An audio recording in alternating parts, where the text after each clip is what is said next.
Bismillahirrahmanirrahim. Assalamualaikum warahmatullahi wabarakatuh.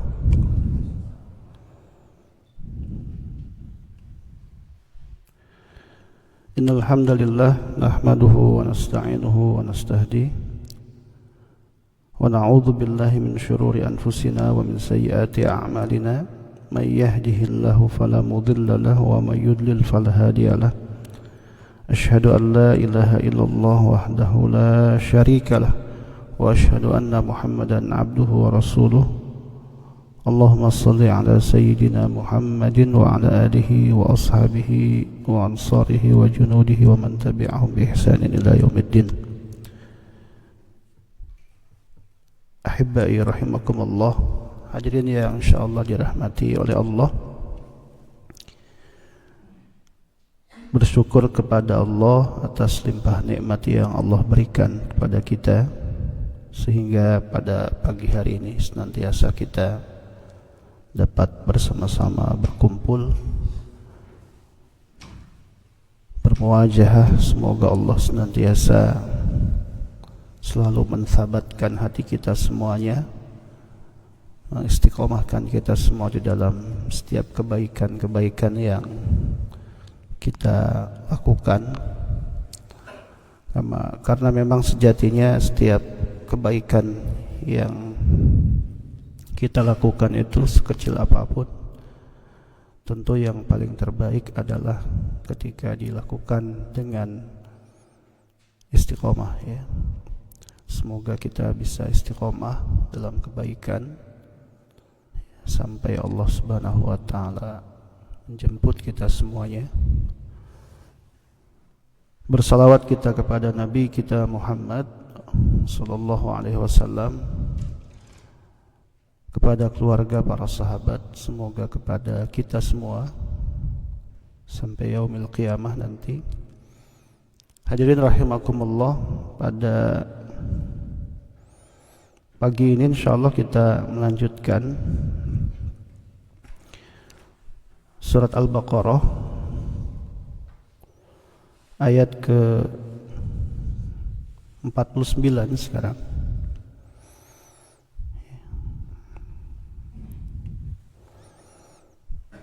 Saya bacakan ayatnya 49 sampai nanti 51 ya, insyaallah.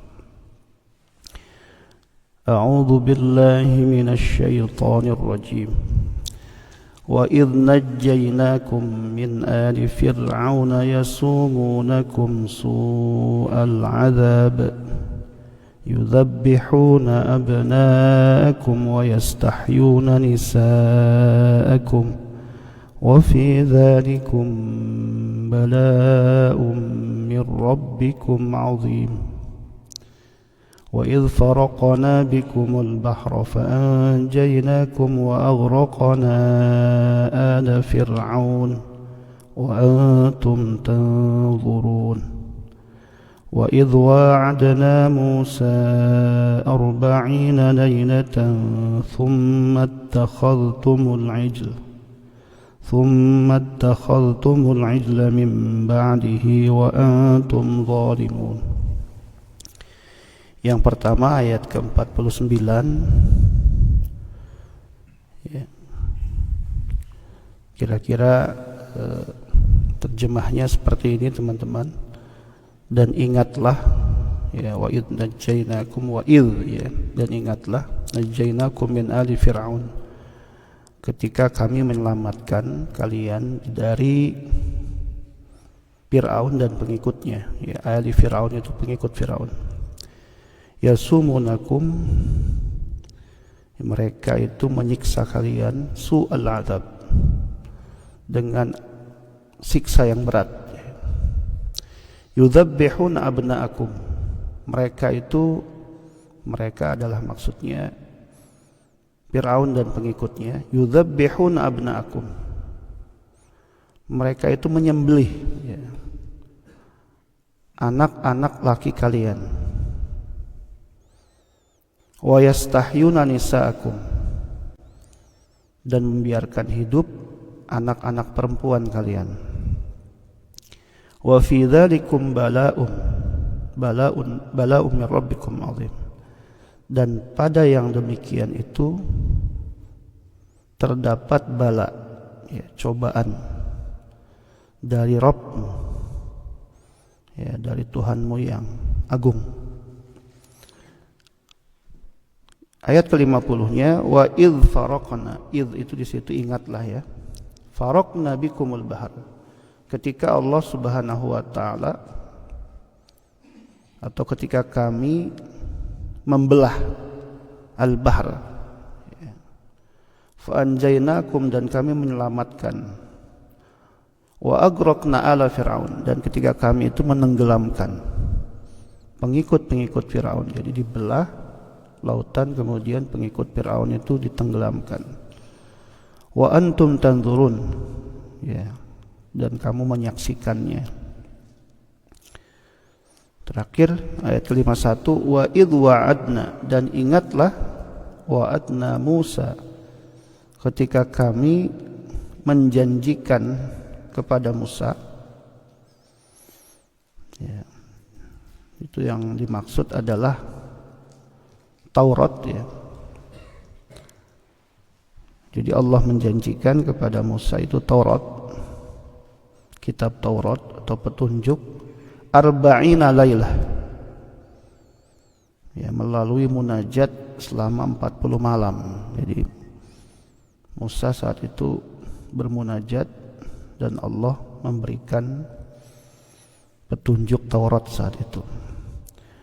Thumma takhadtumul ijla, kemudian kamu,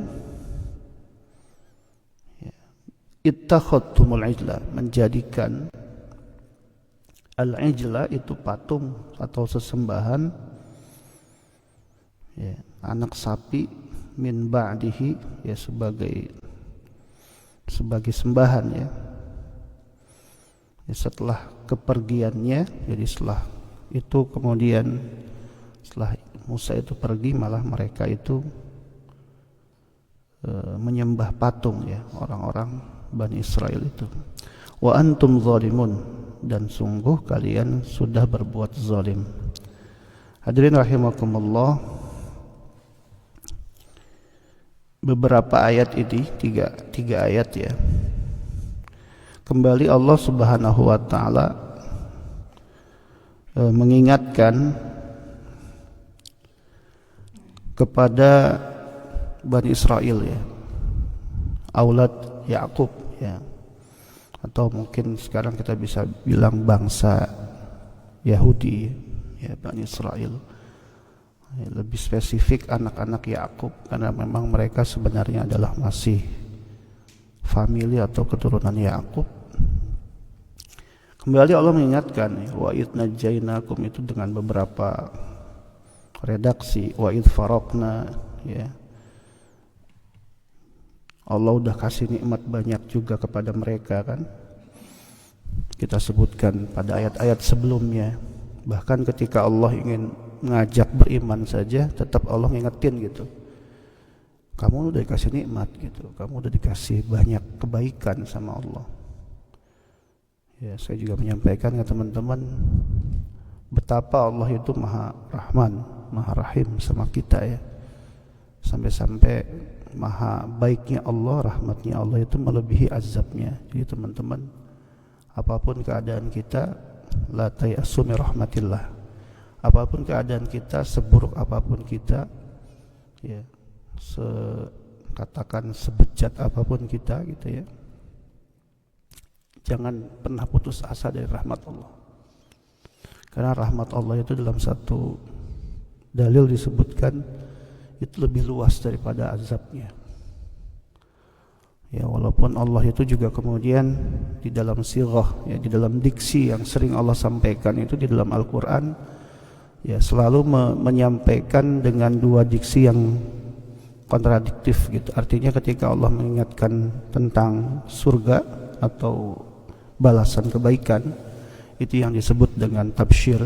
Makanya nanti ketika kita lihat pada ayat yang lain, ketika Allah ingin menyampaikan tentang surga, kan kalimatnya wa basyiris sabirin, gitu, ya, wa absyiru bil jannah, misalkan gitu dalam surat Fusilat, ya, tentang orang-orang yang istiqomah.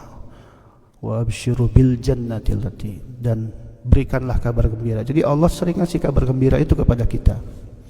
Allah ingin ngasih tahu bahwasanya kebaikannya itu ada balasannya, teman-teman. Jadi teman-teman, secapek apapun beribadah jangan khawatir, secapek apapun kerja untuk ibadah kepada keluarga jangan khawatir, semua ada balasannya. Kalaupun cuma tujuannya bikin kaya, itu kecil buat Allah, sangat kecil, karena Allah itu maha besar. Ya, cuman uang 1 M misalkan target selesai dari Korea, itu kecil, itu kecil sekali buat Allah. Yang penting kata Allah, nah itu ya, selalu dibarengkan dengan, ya seperti pada beberapa ayat yang kita sudah bahas, selalu dibarengkan dengan apa? Dengan perintah bersyukur. Makanya ya, perintah bersyukur, perintah beriman, wa aminu bima anzaltu musaddiqan lima ma'akum.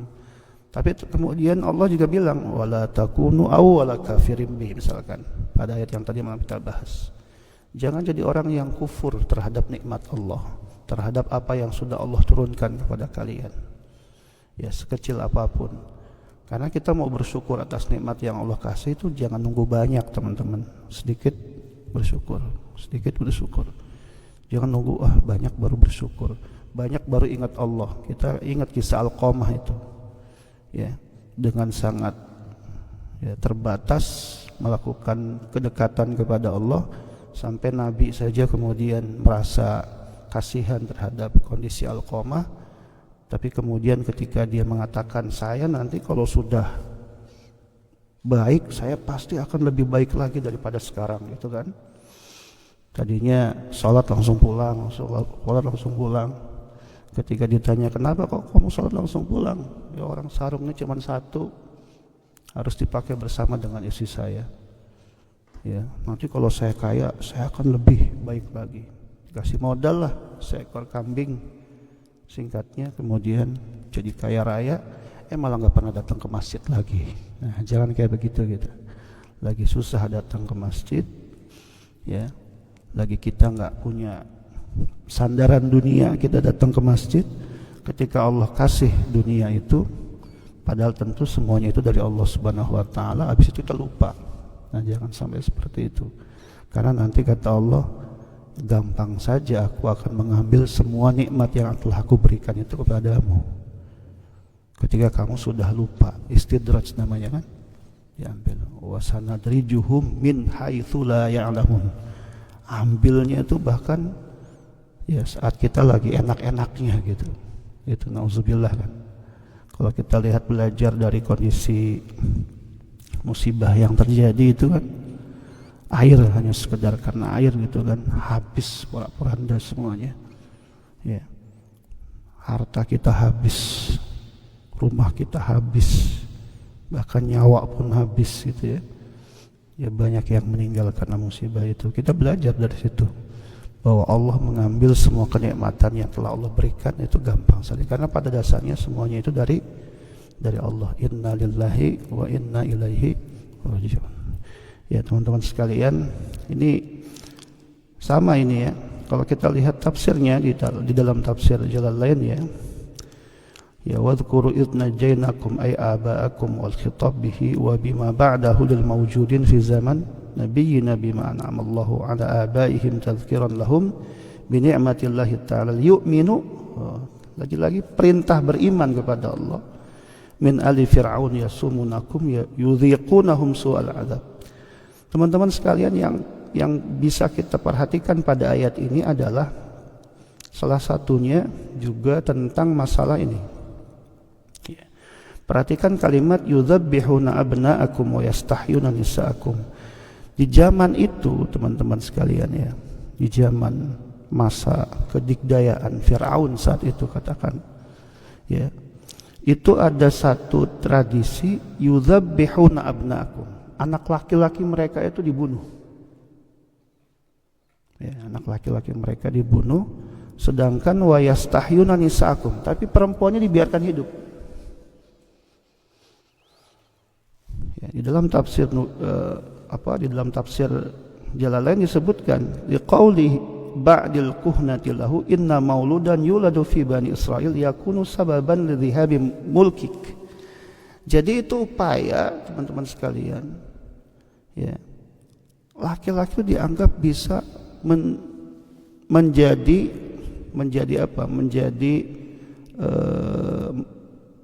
kekuasaan yang dimiliki oleh Firaun saat itu kemudian runtuh.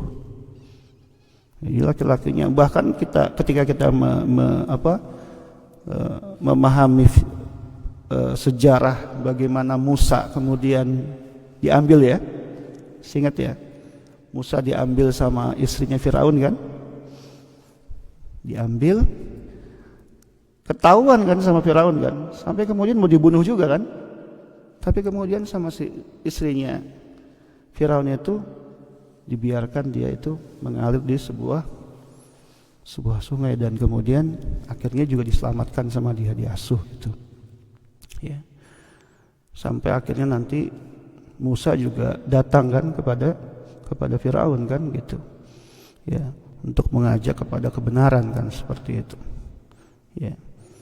Jadi teman-teman sekalian, ini memang sudah sunatullah juga di dalam kehidupan. Ketika kezaliman itu sudah, ya, semakin besar gitu, ya. Itu tingkat seseorang mau menguasai itu luar biasa, sampai apapun yang bisa menghalanginya itu disingkirkan. Ya, itu terjadi dalam setiap periode kekuasaan, setiap rezim, ya. Makanya kalau kita perhatikan, Firaun dengan segala kekuasaan yang dimilikinya pada akhirnya jatuh juga kan gitu. Ya, akhirnya jatuh. Tapi yang menarik teman-teman sekalian, ini perlu kita jadikan renungan juga, ya, terutama buat para orang tua ini, ya, sehingga saya juga terus belajar, ya, walaupun sudah 19 tahun pernikahan, terus belajar bagaimana memahami tentang posisi perempuan di dalam sebuah rumah tangga. Nah, ketika kita belajar tentang ayat ini dan kita hubungkan dengan posisi Musa alaihissalam, ini kan juga berbicara tentang Musa, ya, ya, tentang Musa alaihissalam, di mana Musa itu diasuh oleh seorang perempuan. Ini kontradiktif teman-teman. Musa itu diasuh sama perempuan yang salihah, tapi punya suami apa? Firaun kan. Makanya itu diabadikan di dalam surat At-Tahrim teman-teman. Surat keberapa At-Tahrim? Surat keberapa? 60 ya? 66.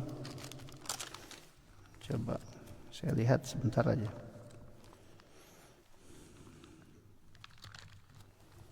Dulu saya waktu mau nikah sama istri disuruh ngapalin surat ini. Wan, suruh ngapalin surat ini saya, Wan. Biasanya kan Ar-Rahman, ya, ini At-Tahrim, ya. Benar? 60? 66, ya.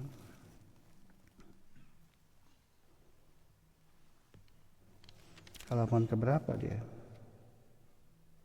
Halaman ke 560.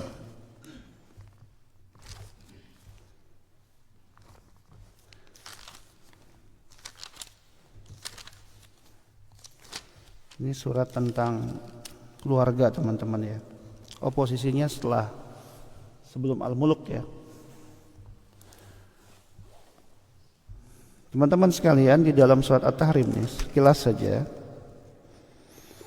ya, di sini Allah memberikan, ya, di dalam ayat ke-10 sampai ayat ke-12 teman-teman. 10-12 ini ayat-ayat akhir karena cuma 12 ayat.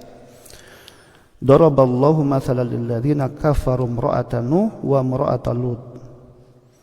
Kanata tahta 'abdaini min 'ibadina as-salihaini fa khanatahuma falam yughni 'anhuma min Allahi syai'a wa qila dukhulan nar ma'ad dakhilin.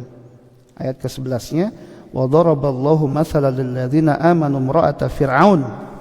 Istri Firaun ini, ya, idh qalat rabbi ibni li 'indaka baitan fil jannah wa najjini min fir'auna wa 'amalihi wa najjini minal qaumidh dhalimin. Yang terakhir wa Maryam nata Imran allati ahsanat farjaha. Jadi ini ada tiga profil ya, pasangan. Yang pertama itu dari istrinya Nabi Nuh dan istrinya Nabi Lut. Ya. Ini posisinya gimana? Disebutkan kafarum ra'atan Nuh. Istrinya kafir, teman-teman. Tapi suaminya soleh. Suaminya soleh karena suaminya seorang nabi. Itu profil pertama. Jadi Allah pernah ngasih gambaran, ngasih contoh sama kita, ada bentuk atau profil keluarga yang istrinya kafir sama Allah atau kufur terhadap Islam, ya, tapi suaminya itu soleh-soleh. Nuh dan Lut. Ya, jadi ketika Nuh itu menginformasikan kepada pengikutnya untuk ikut dalam satu ya perahu itu dan akhirnya ditenggelamkan, itu kan yang salah satunya tidak mau itu adalah anaknya dan istrinya kan, gitu. Jadi itu sudah ada gambaran itu sudah ada, teman-teman. Ya, di dalam kehidupan yang real, yang nyata, ternyata ada suami yang soleh dapatnya istri yang enggak soleh. Yang kedua itu adalah Imrata Fir'aun. Berarti kan istrinya Fir'aun. Dibalik tuh sama Allah. Istri Fir'aun itu salihah. Suaminya kafir. Suaminya ngebangkang kepada Allah, bahkan menggunakan kekuasaannya ya sebagai cara dia untuk menguasai manusia, jadi diktator gitu kalau kata kita. Bukan cuma diktator, bahkan dia mengatakan bahwa dirinya itu Tuhan, kan begitu kan? Ya. Kemudian yang terakhir, ya, wa Maryam ibnata Imran. Tapi ada gambaran lagi seorang perempuan, Maryam. Maryam punya suami nggak di sini? Nggak punya, teman-teman. Single parent berarti kan, kalau kita mau bilang ya, walaupun single parent kan ada suaminya, pernah suamian gitu ya. Ini mah enggak sama sekali. Ya. Single parent dia mendidik anaknya sendirian. Ya. Teman-teman, kita mau ambil pelajaran begini. Ya, betapa coba kita lihat tuh anaknya Nabi Nuh ketika istrinya itu enggak soleh. Saya mau ngambil gambaran yang paling kecil saja dalam kehidupan kita ya, betapa seorang perempuan itu posisinya luar biasa. Bahkan dalam satu makalah disebutkan ya sebuah negeri itu rusak gara-gara perempuannya. Ya. Perhatikan tuh, Nabi Nuh punya istri. Anaknya soleh enggak? Enggak jadi soleh. Gara-gara istrinya enggak solihah. Istrinya bukan soleh ya, solehah. Ya. Kemudian yang kedua tadi, perempuannya salihah, istrinya Fir'aun. Suaminya tidak soleh. Anaknya jadi apa? Jadi nabi. Tadi yang pertama, contoh yang pertama, anak Nabi Nuh, dia ikut enggak jadi soleh? Enggak. Karena ibunya enggak solehah. Yang terakhir, teman-teman, Maryam, single parent, enggak punya suami, bahkan ngedidik anaknya sendirian, sampai dia dihujat, wah masa nggak punya suami bisa punya anak, sampai dihujat dia. Tapi coba anaknya siapa? Seorang nabi. Siapa itu? Isa. Apa pelajarannya? Peran seorang ibu untuk menyolehkan anak itu 100% tidak ada debat, teman-teman. Nggak ada debat itu. Jadi kalau mau dapat keluarga yang soleh, anak-anak yang soleh, cari istri yang soleh. Itu, ya, nggak ada debat itu, teman-teman. Coba teman-teman diambil kesimpulan pada contoh yang lain. Banyak para ulama, Imam Nawawi, Imam Syafi'i. Imam Syafi'i itu lahir, bapaknya meninggal. Lahir Imam Syafi'i itu bapaknya meninggal. Ya. Kemudian yang mengasuh siapa? Ibunya. Tapi dia ya karena keinginan untuk belajarnya lebih tinggi dibanding usianya saat itu, masih kecil pun sudah safar dia. Ya, sudah merantau dia untuk menuntut ilmu. Dan ibunya mengizinkan. Coba ingat nih kalimat yang pernah disampaikan ibunya kepada Imam Syafi'i. Ya teman-teman, ini bikin kita bergetar semua dengar kalimat ini.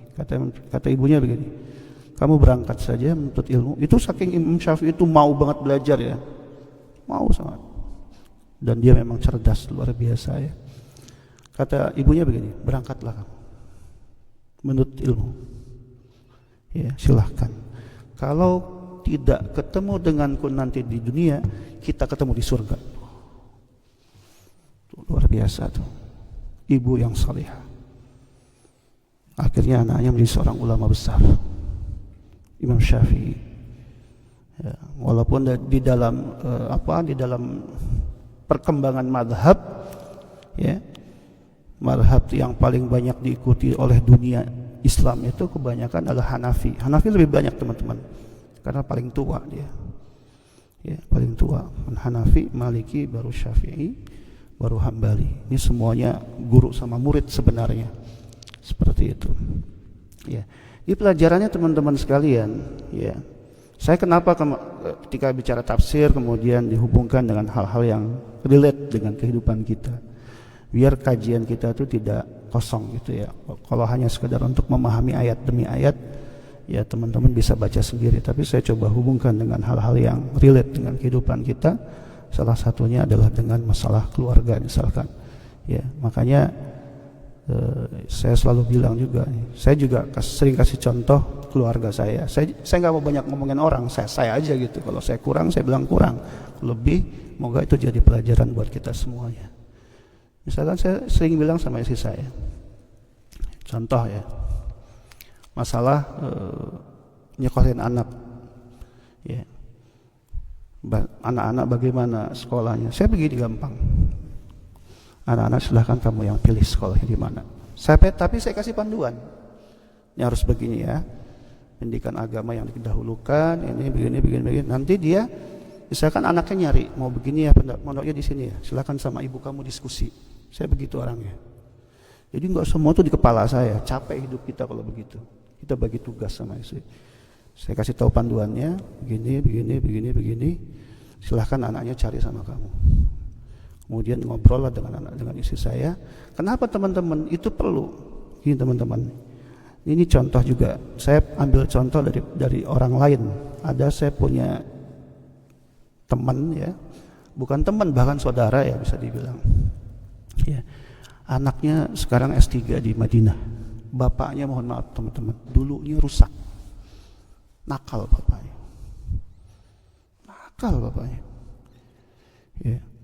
Ya pokoknya gitulah, terkenal nakalnya. Anaknya sampai S3 di Madinah. Merinding kita dengar kayak begitu. Tapi real teman-teman, itu nyata itu. Ketika main ke rumah kami, datang ke rumah kami ngobrol, kami kan banyak, saya lagi di sini ya sama istri, banyak diskusi. Kemudian bagaimana, istri saya nanya sama beliau itu, gimana kok bisa anak kamu sampai seperti ini, beasiswa S1, S2, S3, bahkan nilainya cum laude di Madinah. Kemudian dia bilang begini, caranya begini, bahagiakan istrimu, maka dia akan bahagia mengurus anak-anaknya. Insya Allah anak-anaknya saleh dan salehah. Teman-teman, dalam sekali itu. Ya, dalam sekali itu. Ya, dia itu sampai punya kontrakan, punya ini. Jadi perkembangan keislamannya juga makin lama makin baik. Pasti kan nggak mungkin dianya nggak soleh kan? Ya tadinya rusak, dia juga terus soleh. Pelan-pelan dekat dengan masjid. Kemudian akhirnya anak-anaknya bisa seperti itu. Saya mau bilang begini teman-teman, ini kalimatnya sederhana, bahagiakan istri. Maka saya pikir memberikan privilege kepada istri, salah satunya tadi tanggung jawab seperti itu akan ada kebanggaan pada istri. Di mana dia itu kemudian tidak selalu dijudgment oleh seorang laki-laki kan begitu. Harus begini. Ya. Tapi kita kasih privilege itu biar kemudian dia merasa bahagia dan kemudian dia ya bisa memilihkan yang terbaik buat anak-anaknya. Karena kedekatan, banyak ulama kiai ngomong lah gitu ya, sampai anak mondok saja itu bisa berhasil tergantung ibunya, teman-teman. Ibunya tega, ibunya ridhonya bagus, doanya kuat, insya Allah. Teman-teman juga kalau mau sukses ya, keluarganya, anak-anaknya, istrinya bahagiakan ya, istrinya kasih yang terbaik ya, insya Allah dia juga akan maksimal dalam mengasuh anak-anak kita. Karena apa sih yang mau dibanggain sama kita gitu pada akhirnya? Ketika meninggal juga nggak dibawa semuanya kan? Itu yang nggak kita bawa. Yang kita akan banggakan sebenarnya. Coba nanti kalau ketemu sama teman yang ditanya apa? Pas kamu udah nikah belum? Kan pertama tanya itu kan? Kamu udah nikah belum? Sudah misalkan. Nanti kalau udah pas kita ketemu lagi sama mereka ditanya lagi, punya anak kan gitu kan? Nanti ketemu lagi, ditanya lagi, anaknya di mana? Kan gitu kan? Kalau anak kita itu membanggakan soleh, qurratu ayun dan sebagainya, kira-kira kita sebagai orang tua senang nggak? Oh, senangnya luar biasa teman-teman. Mereka nggak nanya kok mobilnya berapa, enggak. Itu hanya dilihat saja sama mereka, tapi nggak terlalu ditanya. Itu maka kebanggaan kita itu adalah anak-anak kita, dan itu berawal dari perempuan ya. Ya, jadi teman-teman sekalian, ayat 49 ini ya kita kembalikan lagi kepada ayatnya ya, bahwa kondisi di mana saat itu Allah sudah banyak membantu ya Bani Israel lah itu ya. Ya, karena beberapa nabi kan diturunkan di Bani Israel, salah satunya Musa, Yakub juga di Bani Israel ya. Dan kemudian Allah sudah selamatkan mereka dari diktatornya Fir'aun ya. Seperti itu, karena saat itu disebutkan dalam ayat ini keadaan di mana dibunuhnya banyak anak laki-laki itu adalah bala'un min rabbikum azim. Itu adalah sebuah musibah yang luar biasa. Coba ketika anak laki-laki habis hanya anak perempuan itu juga susah. Gak bisa juga teman-teman. Makanya Al-Quran sehebat apapun perempuan, sampai ibu disebutkan 3 kali dibanding laki-laki gitu ya, tetap saja ya kepemimpinan dalam rumah tangga itu titik tolaknya ada pada seorang laki-laki itu teman-teman. Jadi selama masih imbang ada laki-lakinya ya, teman-teman harus menjadi seorang qawam yang terbaik di dalam rumah tangga. Karena banyak kasus pernikahan yang bubar itu salah satunya adalah karena qawamnya laki-laki itu kemudian tidak kuat di dalam sebuah rumah tangga. Teman-teman sekalian, ya ini pada ayat 50 juga jelas ya, idh faraqna bikumul bahra fa anjaynakum. Ya, ketika Allah menyelamatkan ya Bani Israel ya dari pengikut Fir'aun ya, karena ketika Allah itu membelah lautan ya, itu juga sama cara Allah menyelamatkan. Nah, terakhir teman-teman ya, ayat ke-51 dalam tafsir juga disebutkan wa idh wa'adna bi alfi ya wa duniha Musa 40 lailah nu'tihi inda inqidha'iha at-taurah. Jadi Musa itu alaihissalam ya, ketika hidayah ya, atau ketika petunjuk Taurat itu diajarkan kepada Musa, dengan proses dia bermunajat selama ya 40 lailah, 40 malam, berarti 40 hari. Disebutkan ini malam. Kenapa ada kalimat malam teman-teman? Dan kenapa ada kalimat 40? Ya, ini bukan mau cocok logi ya. Ya, tapi ini adalah satu diksi yang juga sangat kuat kaitannya dengan sebuah kesungguhan di mana seseorang mendekati kepada Allah. Pertama ada kalimat 40, yang kedua ada kata malam. Kenapa disebutkannya malam? Kenapa disebutkannya 40? Dalam konteks ayat ini teman-teman, kenapa 40 hari? Jadi gini teman-teman, di dalam hadis yang lain disebutkan ya, ada satu hadis yang menyebutkan begini, kalau orang itu soleh 40 hari dia subuhan. 40 hari subuhan di masjid. Ya, 40 hari subuhan di masjid. Kemudian dia mendapatkan takbir pertamanya imam, atau kita mau gampangkan berjamaah lah di masjid 40 hari saja. Walaupun hadisnya bilang dia dapat takbir, jadi takbirnya bersama imam, jadi nggak masbuk ya. 40 hari dia sungguh-sungguh melakukan ketaatan, teman-teman, itu dapat 2. Yang pertama, jauh dari sifat munafik, karena sifat munafiknya luar biasa jelek, teman-teman. Makanya dalam Al-Quran surat Al-Baqarah saja ada tiga tipe manusia yang disebutkan. Yang pertama itu beriman, ayat pertama tentang beriman, maka hudal lil muttaqin alladzina, itu kan iman semua kan.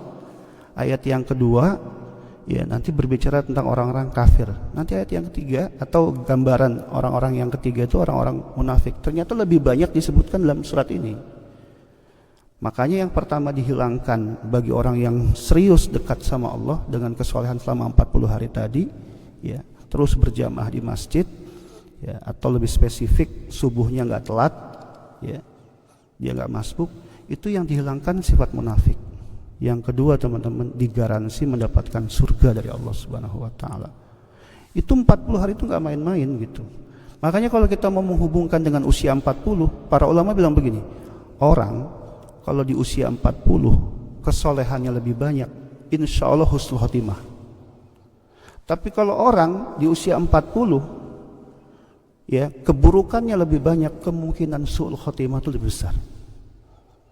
Ya. Nah, kenapa di sini sebutkan lail, malam? Teman-teman, kesolehan itu ternyata kata para ulama. Makanya ada kalimat saya sering bilang, ya, cara munajat sama Allah, cara minta sama Allah, itu kan harus dihubungkan dengan cara yang paling terbaik kan. Waktunya terbaik, ya kan gitu. Ya, waktunya terbaik. Makanya sering disebutkan fadilah minta itu kapan saja kan. Oh, mintanya di antara azan dan iqamah misalkan. Tapi ada waktu dan tempat terbaik. Itu apa? Lailah, saat malam. Orang lagi pada tidur, kita bangun minta sama Allah. Itu yang dilakukan oleh Musa seperti itu. Ya, minta sama Allah. Maka kemudian para ulama mengatakan, ya, karakter kesolehan itu terletak bagi mereka yang sering bangun malam. Tu'batus sholihin. Bahkan ada ulama mengatakan keseriusan kita meminta kepada Allah, seriusnya kita meminta kepada Allah ketika seseorang itu memintanya di waktu malam. Coba dah 40 hari istiqomah dalam kebaikan, itu banyak perubahan dalam hidup kita. Saya pun belum bisa, teman-teman. Saya jujur saja, saya juga nggak bisa. Tapi coba dah. Ya, kalau bisa dibilang kita wali, ya belum kayaknya, jauh gitu. Saya masih jauh dari kata itu. Salat saja masih, ya itu ya. Tapi coba, banyak gambaran di dalam Al-Quran, dalam hadis yang menyebutkan tentang hal itu. Ya, kalau kita mau serius dekat sama Allah, ya coba gitu. Dengan waktu yang cukup lama, minimal 40 hari, itu baru kelihatan di mana kesungguhan kita terhadap Allah Subhanahu wa taala. Makanya kemudian di sini, ya, yang jelek dari orang-orang Bani Israel ini, ya, udah ditirakatin sama Nabi Musa sampai dapat Taurat selama 40 malam itu, ya. Kemudian mereka tetap saja menjauh, bahkan diam-diam mereka menyembah apa? Menyembah berhala gitu. Samirah ittakhadhumul ijla min ba'di. Tetap aja mereka tuh. Kita tuh jangan kayak begitu gitu ya. Ya, semua kita enggak begitu. Kita tuh berusaha, ya. Ibu kita udah begitu solehnya, bapak kita sudah begitu solehnya. Mereka sampai kita tuh bisa datang kemari, jangan-jangan dari tirakat mereka yang sering bangun malam meminta kepada Allah gitu kan, teman-teman ya. Nah, kita terusin itu, lanjutin itu, ya, lanjutin. Jangan justru malah kita ya udah dikasih tahu kebaikan, kita malah jauh dari kebaikan itu, seperti yang dilakukan oleh Bani Israel. Maka kata Allah, wa antum zalimun. Ya, orang yang begitu itu malah orang-orang yang zalim terhadap mereka. Makanya disebutkan di dalam satu nas, ya, inna syirka la zulmun azim. Kesyirikan itu, oh ini dapat hadiah, Bang. Kesyirikan itu adalah kezaliman. Jadi kalau kita mau bicara orang kufur terhadap Allah, itu kezaliman yang paling besar, teman-teman. Ya, makanya wa antum zalimun. Ya. Itu saja saya kira yang bisa saya sampaikan, teman-teman sekalian. Selalu saya kasih sedikit waktu spare, kalau ada mau yang bertanya silahkan. Ya.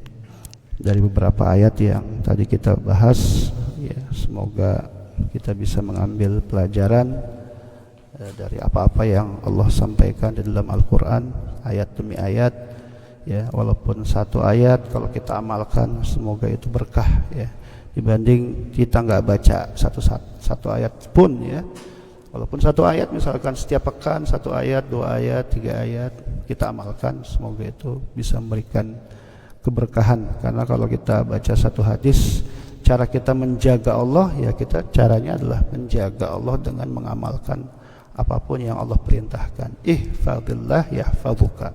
Jaga Allah dalam setiap kehidupan, maka Allah akan jaga. Salatnya jaga, Allah jaga kamu. Ya, harta Allah kamu jaga dalam hal-hal yang baik, maka Allah jaga harta kamu. Kan kira-kira begitu. Badan kamu dipakai untuk kebaikan, maka Allah akan jaga badan kamu, gitu ya. Kalau Allah kalian menjaga rumah Allah, maka Allah juga akan menjaga kalian, kan begitu. Ya, itu saja. Allahu minkum. Assalamualaikum warahmatullahi wabarakatuh. Warahmatullahi wabarakatuh. Kami haturkan terima kasih kepada Ustadz atas ilmunya yang disampaikan. Selanjutnya kami buka pertanyaan kepada seluruh jamaah. Kami buka 2-3 pertanyaan terlebih dahulu. Monggo teman-teman yang ingin bertanya, angkat tangan langsung saja.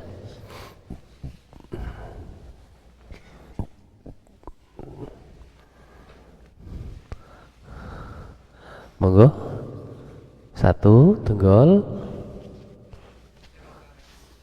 Mas Rifai, makasih Mas.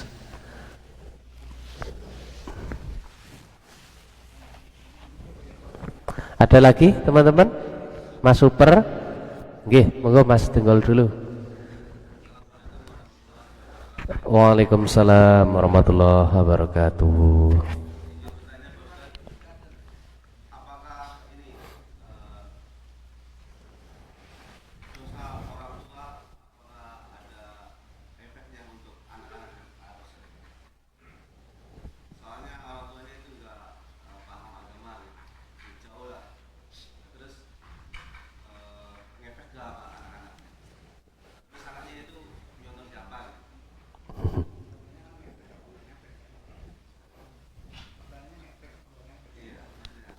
Ngepek. Waalaikumsalam warahmatullahi wabarakatuh. Monggo Mas Rifai. Waalaikumsalam warahmatullahi.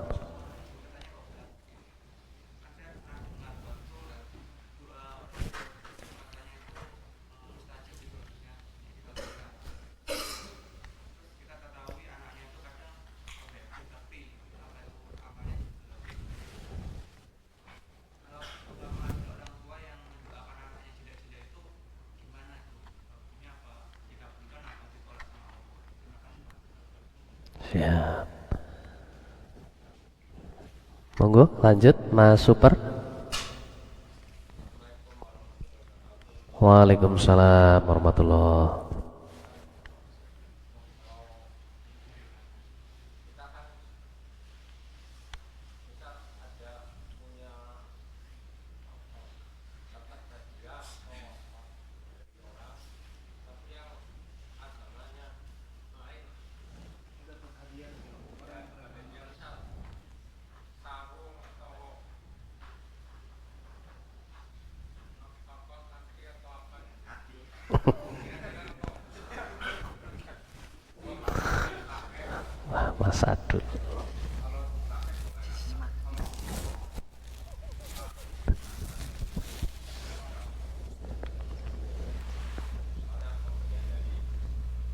mantan.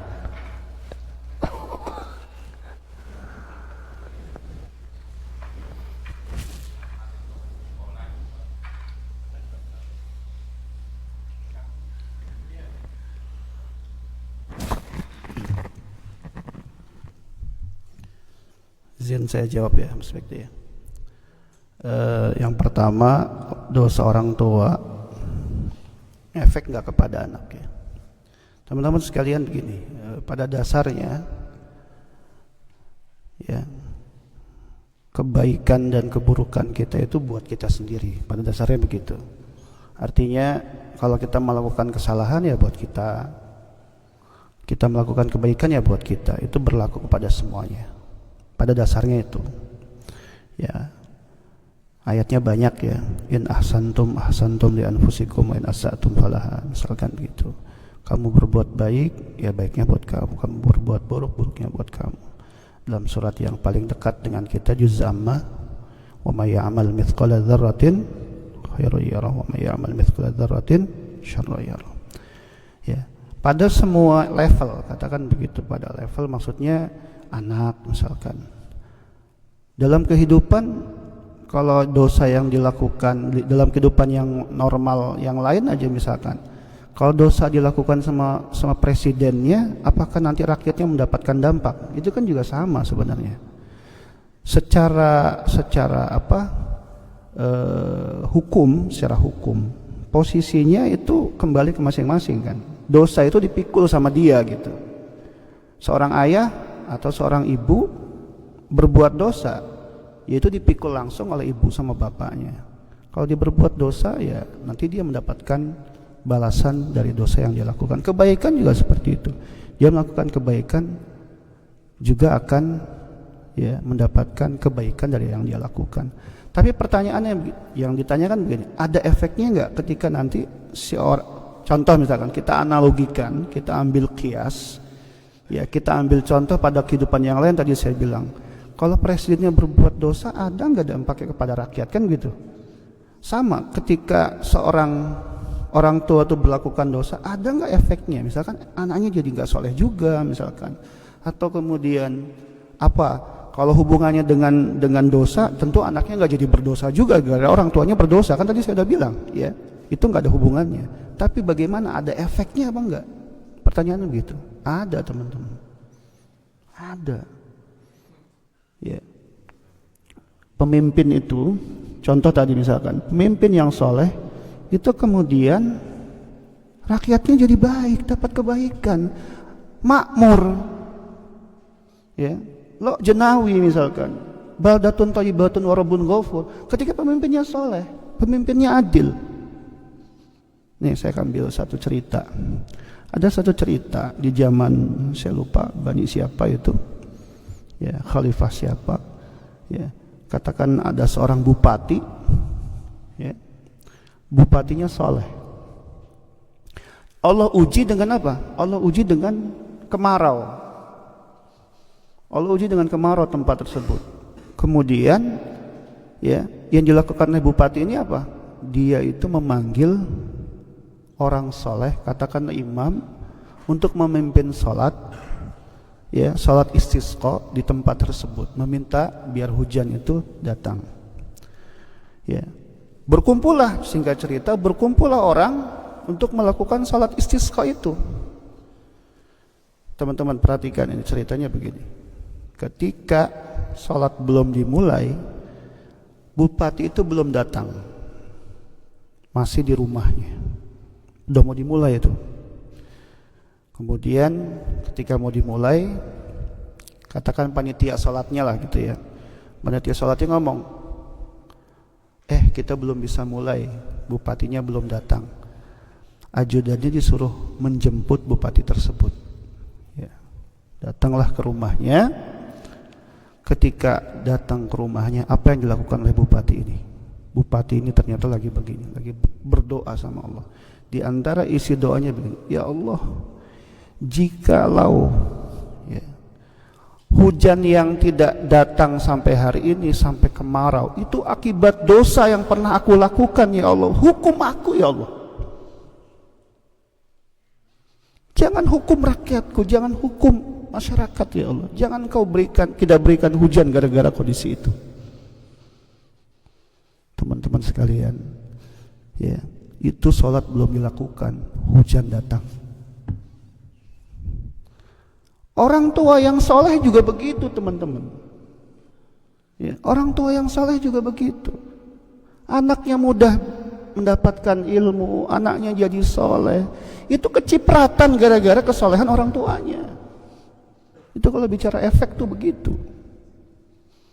Ya. Pasti itu, teman-teman. Walaupun kita juga, misalkan contohnya, saya kasih contoh yang sudah kami rasakan ya, sebagai orang tua ya. Misalkan anak saya nakal gitu ya, namanya anak ya, nggak lurus-lurus aja gitu. Apalagi anak saya laki-laki semua, cewek cuma satu. Ya nakal-nakal lah. Misalkan di pesantren bikin masalah gitu kan, dihukum gitu. Ya itulah seperti itu. Tapi saya hadapi biasa saja. Karena kita juga pernah kecil kan, nakal juga sama gitu. Kemudian sampai istri saya ngomong begini, ya, apakah kita kurang soleh sehingga anak kita seperti itu? Nah, saya mau bilang begini, tidak semua keburukan yang dimiliki oleh anak itu juga ada sangkut paut dengan keburukan yang kita lakukan. Tuh. Sampai istri saya ngomong, apa? Saya bilang sama istri saya, nggak boleh berlebihan, biasa saja. Karena hidup di dunia itu semuanya ujian. Kalaupun mereka nakal, jangan kemudian selalu disangkut pautkan dengan kesolehan kita. Itu enggak juga selalu seperti itu, kata saya. Terima saja, itu ujian dari Allah. Namanya juga punya anak, enggak mungkin juga ngedengarnya enak-enak terus. Ya. Berantem misalkan sama orang, dihukum sama pesantrennya gara-gara kabur misalkan. Masalah mulu misalkan istri saya sampai begitu. Kenapa ya? Apakah kita kurang soleh? Enggak bisa. Ya, di dalam satu hukum di dalam Islam itu nggak boleh kita itu menyikapi apapun berlebihan. Lagi bersalah, saya banyak salah, saya nggak mau ke masjid. Jangan juga begitu, biasa saja. Belum tentu juga yang di masjid semuanya baik. Mohon maaf ya, belum tentu yang semua di masjid baik semua. Kita nggak tahu isi dalam hatinya tuh datang ke masjid mau ngapain. Mohon maaf ini. Nggak bisa kita menghukumi, wah pasti lebih baik. Nggak ada itu hukum-hukum begitu. Bisa jadi yang di luar sana lebih baik, kita nggak tahu. Walaupun nggak datang ke masjid. Kita datang ke masjid, ternyata tujuan kita dunia. Mau dibilang hebat, mau dibilang soleh, kita nggak tahu itu. Makanya saya selalu bilang, perbaiki niat kita, hidup itu. Saya bilang sama istri saya, jangan berlebihan, biasa saja. Karena hidup ini memang ujian. Semuanya ujian. Tiba-tiba gaji belum turun, minta tolong sama Abdul, dikirimin lu ya ke istri saya. Mana Abdul? Tuh Abdul. Biasa saya colek-colek terus dia. Istri saya nungguin gitu. Sabar Bun. Inilah hidup. Hidup tuh ujian. Tenang aja. Ya, jangan terlalu khawatir. Jadi kembali kepada pertanyaan, ya Mas Angga ya. Ya. Jangan juga ketika kita kok susah, ya mendapatkan kebaikan kita bilang jangan bapak saya gitu. Wah itu nggak boleh itu jangan itu.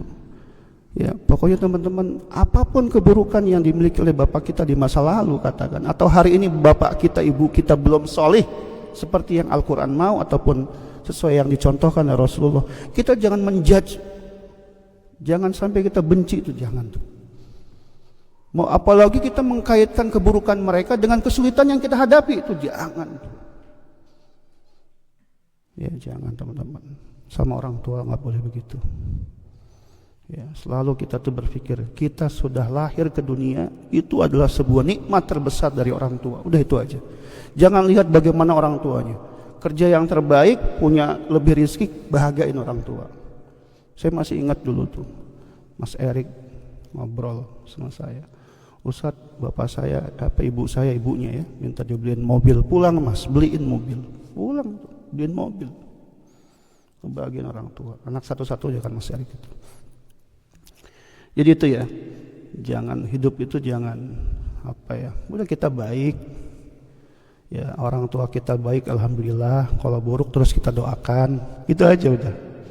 Ya, doakan. Karena anak soleh itu, saya selalu bilang, anak soleh itu disebut soleh yang pertama di dalam hadis ternyata hubungannya dengan berdoa atau mendoakan orang tua. Kalimatnya kan gini, awwaladun solihun yad'ulah, atau anak soleh yang mendoakan kedua orang tua. Berarti sisi kesolehan seseorang itu atau seorang anak yang soleh dibuktikan ketika dia selalu mendoakan orang tua. Itu aja. Kamu mau dibilang soleh walaupun kamu belum bisa membahagiakan secara materi, doain orang tua, itu udah soleh kata Al-Quran atau kata hadis. Terus aja gitu, ya Allah Rabbighfirli wali walidayya. Makanya zikir terbaik kalau ada orang tanya, apa Ustaz zikir terbaik buat orang tua atau ziarah terbaik kepada orang tua, jangan pernah lupa untuk mendoakan kedua orang tua kapanpun, apalagi di waktu-waktu yang mustajab. Itu ya yang pertama. Kemudian yang kedua, doa keburukan orang tua apa mustajab? Teman-teman, tadi malam saya baru ngobrol sama Mas Budi. Ya, Mas Budi, semoga hajatnya dimudahkan, Mas Budi Nur. Saya bilang sama beliau begini, saya kasih contoh ya teman-teman ya. Ini karena kita kan ya biar relate aja, biar gampang gitu ya. Kita punya orang tua tuh bapak sama ibu kan. Bapak itu di dalam kehidupan ya, kalau kita mintain pendapat sama dia, itu kan dia bisa memberikan pendapat yang sifatnya rasional, bahkan panjang. Nanti ke depan begini. Itu kan orang tua tuh. Misalkan contoh nih, saya kasih contoh saya saja lah. Ya, ketika saya ngobrol kemarin cuti sama bapak saya ngomong, gimana saya masih di Korea atau enggak? Karena gini gitu misalkan. Ya. Bapak ngasih pandangan tuh. Panjang. Logis. Itu sifat laki-laki. Terukur, itu sifat laki-laki. Maka dia rasional. Sering sekali para psikolog tuh bilang 99% tuh laki-laki yang dikedepankan adalah rasionalitasnya. Sedangkan perempuan itu dibalik, 99% itu lebih kepada atifahnya, rasanya, perasaannya. Makanya kalau perempuan rapuh, lebih perasa, itu jangan kaget, memang begitu sifat perempuan. Tapi coba perhatikan teman-teman, kalau kita tanya sama ibu, saya nanya sama ibu, jawabannya simpel saja, jangan nak, gitu kan? Iya kan, ibu kan kalau ditanya kan jawabannya simpel aja kan. Tapi teman-teman, ibu itu lebih dalam dibanding seorang ayah. Karena ridho orang tua itu ada pada ibu. Ya. Jadi sampai ada lagunya kan, Romai Rama, keramat ya. Hai manusia gitu. Hormati ibumu yang melahirkan dan membesarkanmu. Kamu nggak tahu kayaknya, bukan zamannya, nggak. Ibu itu keramat teman-teman. Maka saya mau bilang begini. Saya ambil contoh lain ya. Ya, yang nanya itu siapa ya? Masih Pak. Saya ambil contoh yang lain. Ini mungkin cerita udah mafhum ya. Kenal Abdurrahman Sudais? Kamu gimana Abdurrahman Sudais nggak kenal? Waduh. Abdurrahman Sudais itu adalah ketua imam-imam Masjidil Haram. Beliau adalah imam Masjidil Haram yang paling tua, yang paling senior, maka dijadikan ketua imam-imam. Alhamdulillahirabbil alamin. Nah, itu Abdurrahman Sudais itu. Beliau, tahu nggak teman-teman? Beliau tuh nakal masih kecilnya. Nakal, mungkin kalau kita nakal lah pokoknya lah. Ibunya bagaimana doanya? Aku doakan engkau ya nanti jadi imam di Masjidil Haram. Pas nakal-nakalnya ibunya doainnya begitu. Aku doakan engkau jadi imam di Masjidil Haram. Kenyataan enggak? Kenyataan teman-teman. Ya. Sekarang kalau dibalik, kalau ibu itu ngedoainnya buruk buat si imam itu, kira-kira kejadian enggak? Kejadian bisa teman-teman. Makanya tadi saya bilang kan poinnya itu, ketika ngomong tentang seorang ibu, tadi saya kasih contoh cerita ada orang yang mantannya masa lalunya nakal, seorang ayah berubah jadi baik, anaknya sampai bisa kuliah di Madinah sampai S3, beasiswa semua. Nyata poinnya kata dia, bahagiakan seorang istri. Teman-teman, jangan sampai lisan yang keluar dari ibu kita tuh kalimat buruk terhadap anaknya. Karena itu bisa terjadi. Ridallah fi ridal walidain. Jangan dibaca itu doang, jangan ridallahnya doang. Ada kalimat setelahnya, sukhtullah fi sukhtil walidain. Ridha Allah berarti kan kebaikan. Ridha Allah ada pada ridha orang, tapi sukhtullah, bencinya Allah, marahnya Allah ada pada marahnya orang. Jangan pernah bikin marah orang tua. Kalau keluar dari keduanya kalimat yang buruk, apalagi ibu, teman-teman, hidup kita nggak berkah, susah. Ya, sampai-sampai nih, mohon maaf nih, cerita lagi. Sampai-sampai ada orang yang dosanya banyak, pezina dia, datang ke seorang sahabat, saya mau bertaubat, apa yang dia sampaikan? Ya, ada dalam kitab Adabul Mufrad tentang birrul walidain. Ya, disampaikan begini. Kamu punya ibu enggak? Masih punya. Bakti sama ibumu. Terhapus dosamu nanti. Sampai dosa kita yang begitu luar biasa berat saja, berzina, berkali-kali melakukan dosa itu. Katakan yang lain juga sama, dosa besar yang lain. Kalau kita mau hapus, bakti sama ibu. Jadi Mas Rifai jangan. Ya, ibu marah, kemarin ibu marah sama saya diamin aja. Enggak saya balas. Ya, lama tuh gak telepon-teleponan sama ibu. Padahal habis cuti kan. Tapi gara-gara cuman masalah saya nggak lama sama ibu, tapi lebih sebenarnya bukan nggak lama, saya juga atur waktu biar bisa kebagian dua-duanya antara ibu sama orang tua. Tapi ternyata ibu lebih sensitif. Makanya ibu itu adalah cinta pertama kita. Dia akan terus jealous sama kita gitu. Ibu pecemburu itu, teman-teman, ibu tuh pecemburu dia. Mau dapat istri pun nanti yang repot tuh ibu kita, cantik apa enggak. Jangan kaget itu. Itu ibu tuh punya sifat itu. Bener nggak yang udah nikah? Bener kan? Ibu tuh punya sifat pencemburu yang luar biasa. Sebenarnya karena dia tuh mau lebih diratukan dibanding perempuan-perempuan yang lain. Ya, dia marah sama saya diam aja, saya nggak balas, nggak berani saya.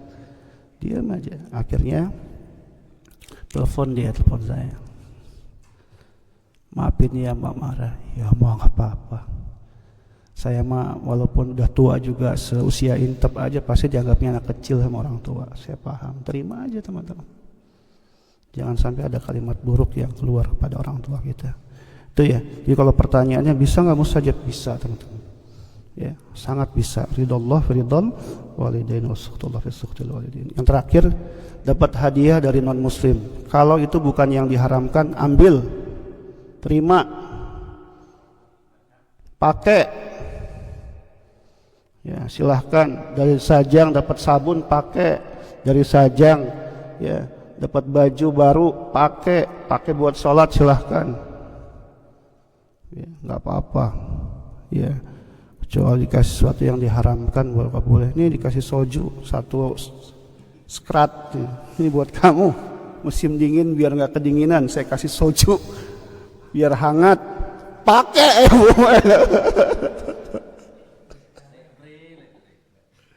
Itu baru beda itu ya. Itu ya, saya kira cukup ya teman-teman ya.